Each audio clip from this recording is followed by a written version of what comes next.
ahead. We will not succumb. We will not bow. We are children of God. We are here for a purpose. God has put us on this good earth for that purpose. You cannot drive us to the sea. You cannot tell us to shut up and take the pain that you are inflicting on us, abuse us on top of it. Listen, if you don't want us, then let us go. Thank you. Now, very personal to many of us. Very sensitive matter. Very painful matter indeed.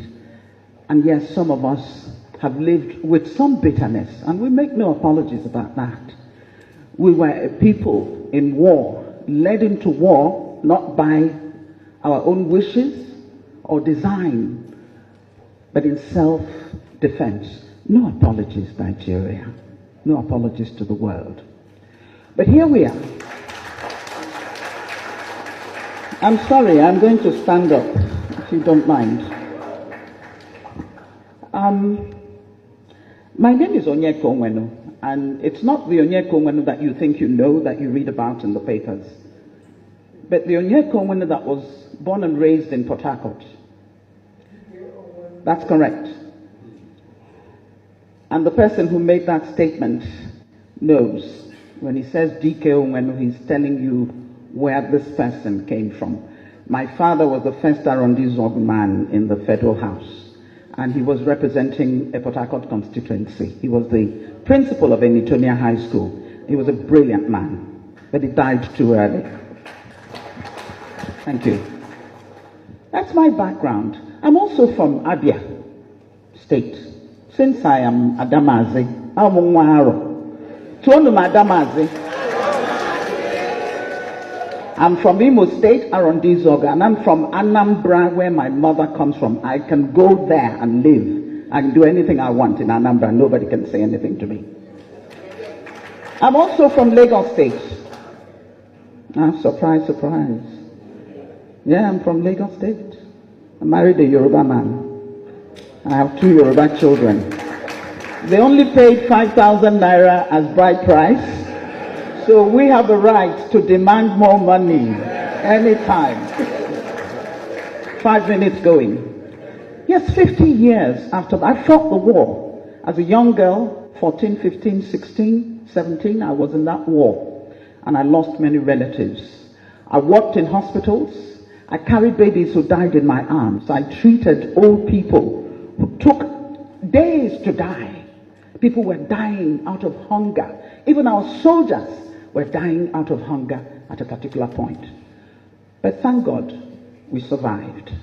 You see, when my father died at 40, he was a politician and also a principal, but he didn't have much money.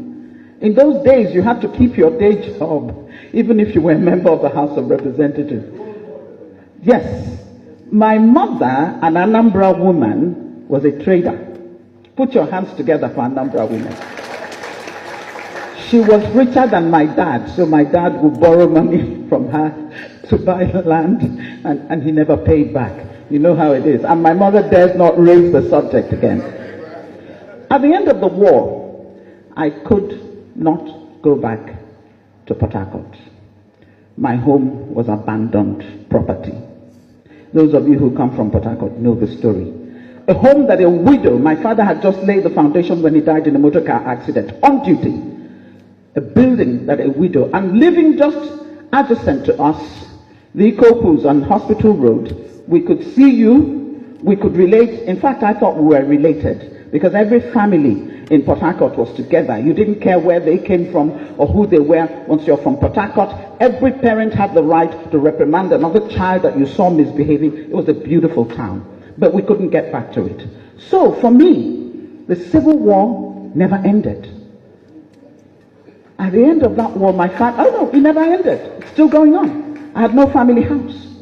My poor mother went back to claim the property she was beating into a coma by people whom she had helped all her life and sent to school, because she's an Igbo woman, and now Port Harcourt belonged to another group of people. They forgot the sacrifices that the Igbos made. It's still going on. No apology has ever been made about that. The road that is now referred to Harold Wilson Drive used to be DK Onwenu Road, because of the sacrifice that people Like the Onwenus, the Ikokus, what you know them. The sacrifices they made in building up Port Harcourt. Here I am. So I traveled outside thanks to my sister who was at Harvard at the time, who organized for the rest of us to come and go to school. But we all came back to do what? To develop Nigeria. I have tried, with the little talent that God has given me, to use it for the betterment of my society and my country. But can I tell you something? That if I were a Yoruba or Hausa woman, I would probably have had more patronage, I would have had more help and more support than I have got by my self-help effort to raise this country up. But I'm not asking anybody for anything. I put myself through school. My widowed mother did her best, but I was working 2 jobs in America to put myself through school. I didn't want to take Nigerian scholarship because they were giving it to everybody, those who deserved it and those who didn't. And many of them were not even in school. I put myself through school. Wellesley College and the New School for Social Research. I have no apologies to make to anybody. I am angry. I am angry at Nigeria. I am angry at this government which seems to be letting us down. I am angry at us as a people. I am angry at my people in Ndibo. Because if they have refused you, why are you refusing yourself? Stop complaining and do it for yourself. We've always been able to do that. How did we build Imo Airport? Nobody built it. We spent how many years raising money? I know it was my equipment that was traveling all over the country for concerts. I gave free concerts to build Imo Airport. That's who we have been. And I remember in those days, Epurana, Imo State Union, Purana, Zetiobi, Dike Onwenu, Oputa, Ikoku, you name them, Abakorana, that's it. No dispute. Everybody follows the line and gets done what needs to be done. Let me tell you about Ndibo. Ndibo are wonderful people. Let me tell you about Ndibo. Ndibo are resilient. Let me tell you about Ndibo. Ndibo are people with integrity, with conscience, with a feeling of humanity that they can reach out wherever they are and contribute something to that society and not care that they're not even from there. That's who we are. Do not categorize us as people who are uncouth. We don't know, we don't have unity amongst ourselves. You're kidding yourself. We love ourselves. But we also love our neighbors. You see, to love your neighbor, you have got to love yourself. That's what the good book says. Love your neighbor as yourself. So how are you going to love your neighbor if you don't know anything about self-love? I am a proud Igbo woman.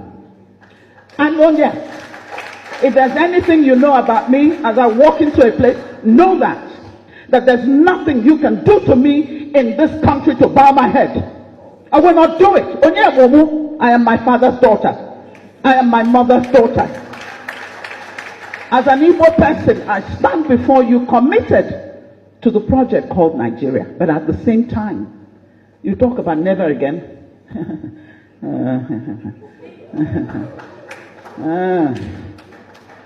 With what is happening now, never again? I don't know. But I will soon take my seat.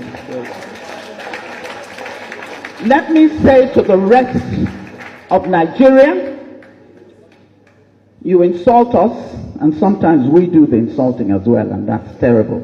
We've come to a stage where we have to be insulting each other so badly. But God,